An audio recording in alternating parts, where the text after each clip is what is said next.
quarter is going to suck to suck. It is if you allow it to. So that's what I wanted to talk about today. You're like, wait, what?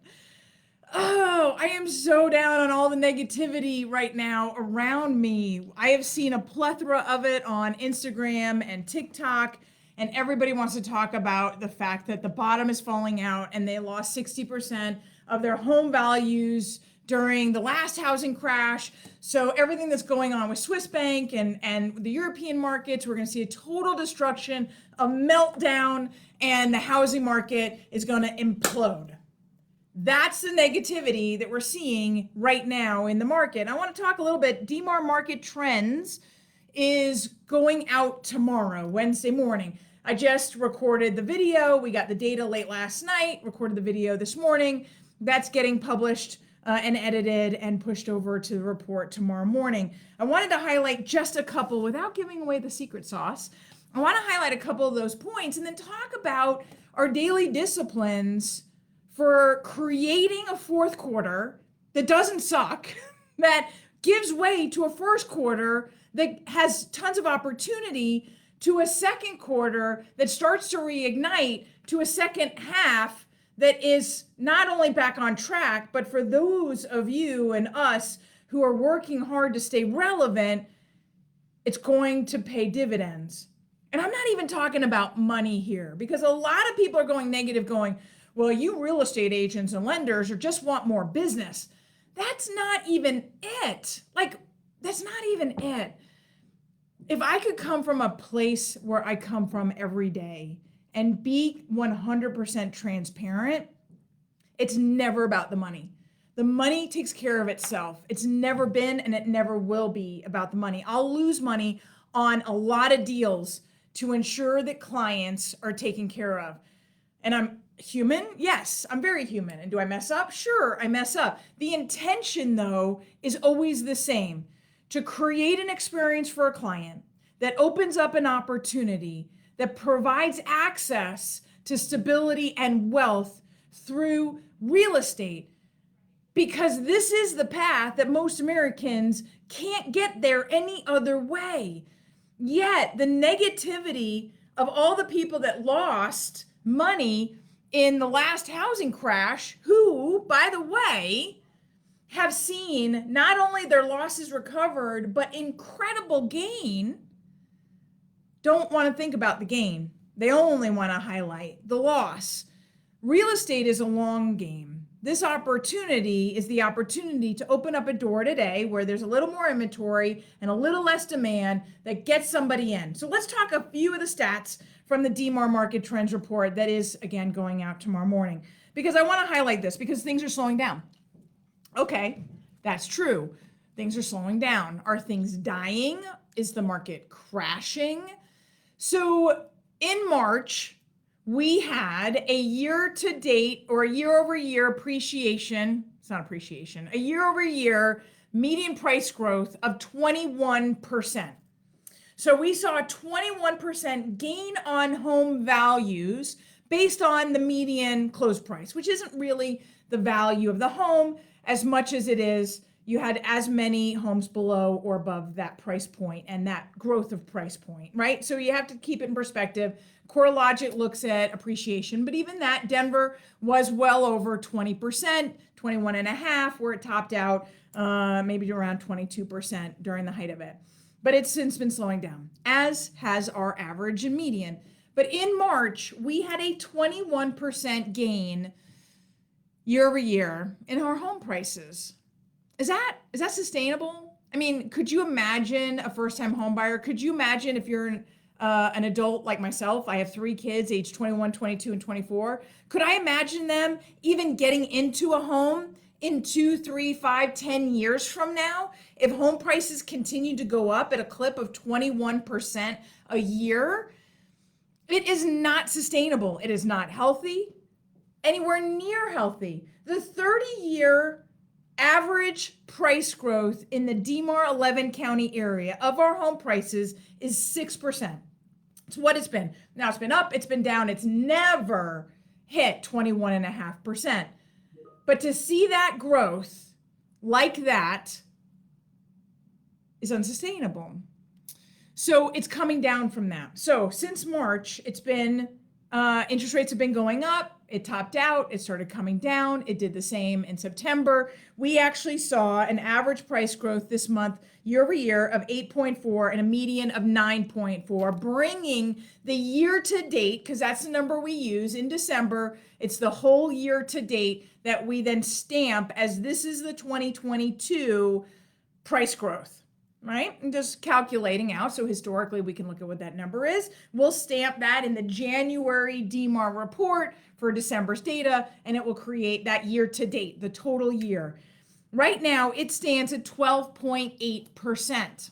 12.8% is double the historical average growth of our homes. It's still high. So we will do it, what we always do in the fall and the winter, and that will slow down. It's just the speed by which. So that will slow down and maybe we'll land somewhere in the high single digits. Maybe it's 8.5 to 9, maybe 9.5. We've got 3 months left to see what those numbers land at. So 12.8%. All of that is around perspective, right? So I started out this conversation with that it sucks to suck. And I could get all grumpy and down about the fact that my sellers don't want to sell because they're comparing to their neighbors, and my buyers are upset, or my buyers are opportunistic.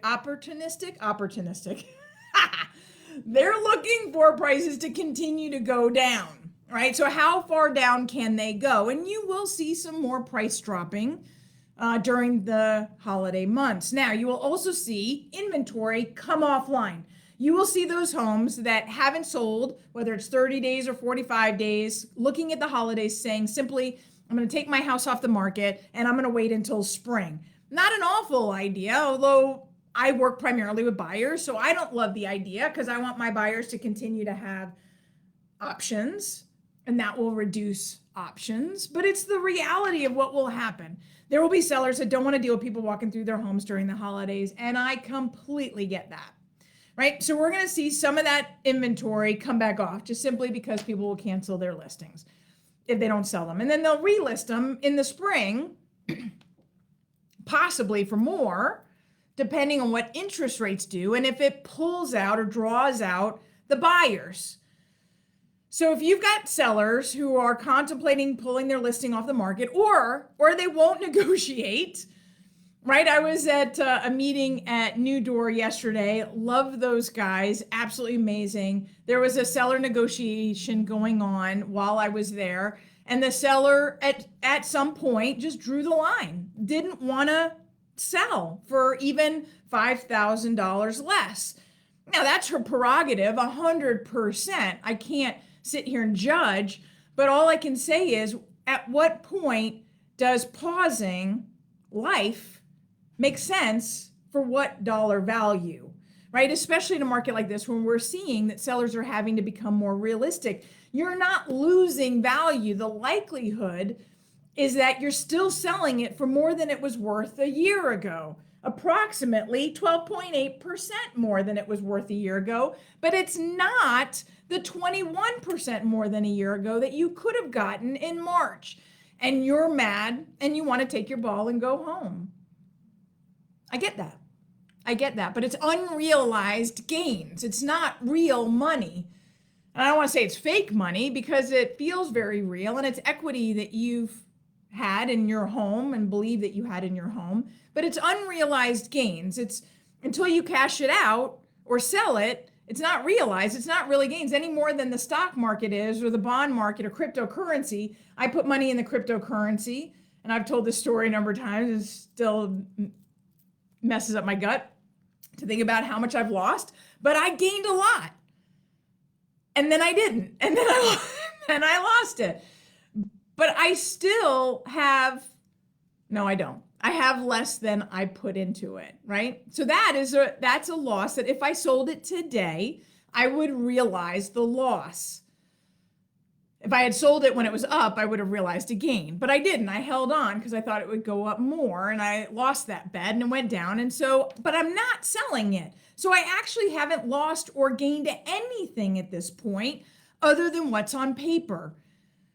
And that's what I keep coming back to, is the fact that I can sit here and get mad and stomp my feet and take my ball and go home because I can't get what I could have gotten in March, but I'm still getting 12% more than I could have gotten last year, and certainly 100% or 150% more than I could have gotten 5-10 years ago, or when I bought the home, or whatever that number is. I still did good. Maybe I just didn't do as good as I thought I should have.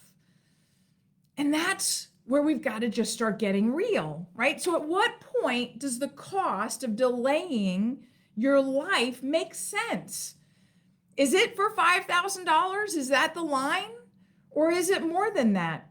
Because buyers have been paying a lot more than that to get into a home, and they're just not doing it right now, as the close to list we've seen has come down.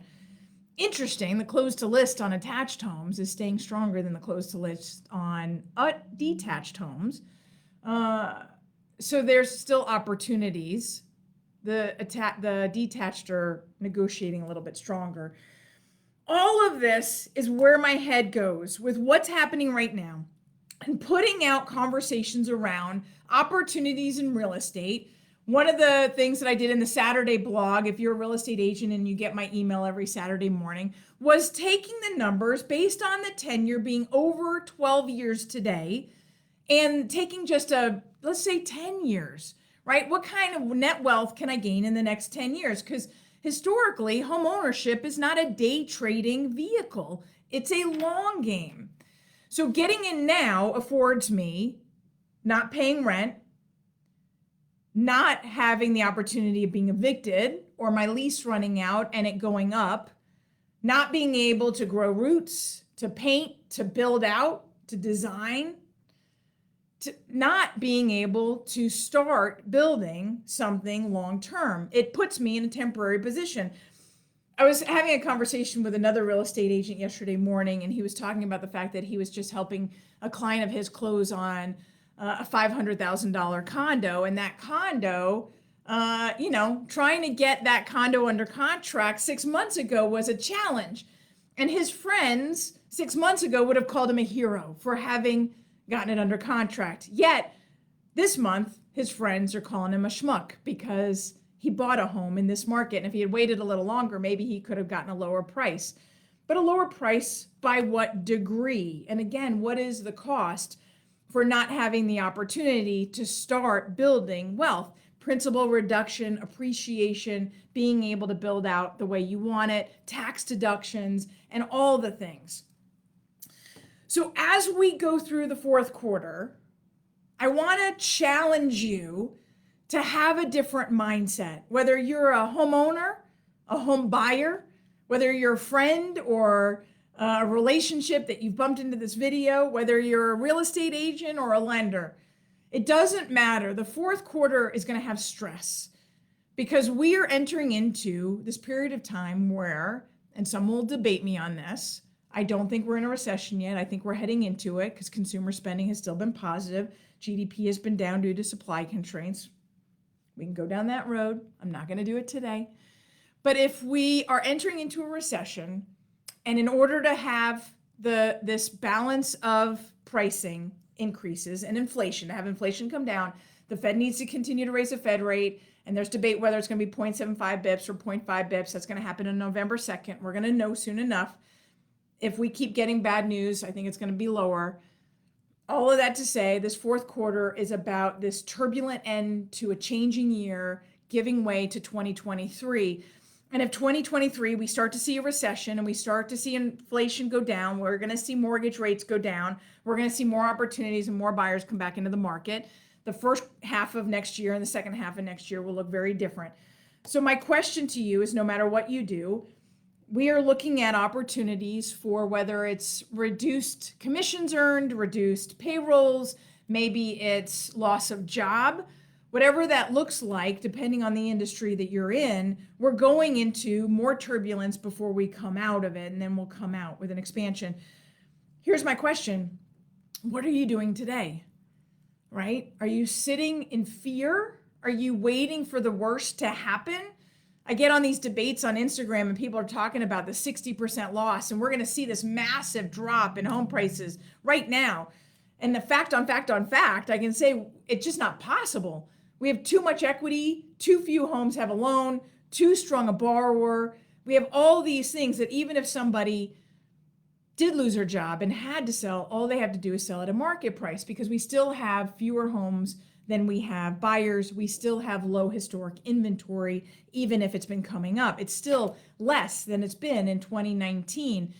So that inventory is going to remain low going into next year. If we see a recession come and we see interest rates drop, will we see demand pick up? So who are you today to help you tomorrow? What is your mindset every single day when you wake up? What are the activities you are doing while others aren't? While others are narrowing in and protecting themselves, what are you challenging to do to get out in front of people, to get in front of a camera, to get in front of a client, to get in front of a group, to talk about opportunities that exist under the fear? What activities are you doing, whether it's writing blogs or initiating conversations or doing video like this, or sharpening your own saw with education and reading and learning? What are you doing right now to build up your business, whether it's shoring up your processes, whether it's creating more marketing vehicles, whether it's building out systems and consolidating costs to take advantage of opportunities? What are you doing this fourth quarter other than eating holiday cookies and hiding in fear? Because that's where we need to land. Because these numbers, although showing demand has slacked off, especially as interest rates rose above 7, showing that inventories increased because a little bit more new inventory, especially at the higher price points, but because buyer demand has slowed, all of this could make you just want to hole up for the holidays or double down when others are going quiet, and pronouncing your ability to be the expert, the advisor for your clients, to be strong in your decisions and being able to take advantage of the opportunities that will continue to exist not only this fourth quarter, but next year as well. That's what we're doing. That's my choice. I choose to be active. I choose to be motivated. I choose to be positive no matter what, because there are always opportunities. And I hope you choose the same. Nicole Rueth, hope you guys have a fantastic rest of your day. I'll talk to you soon.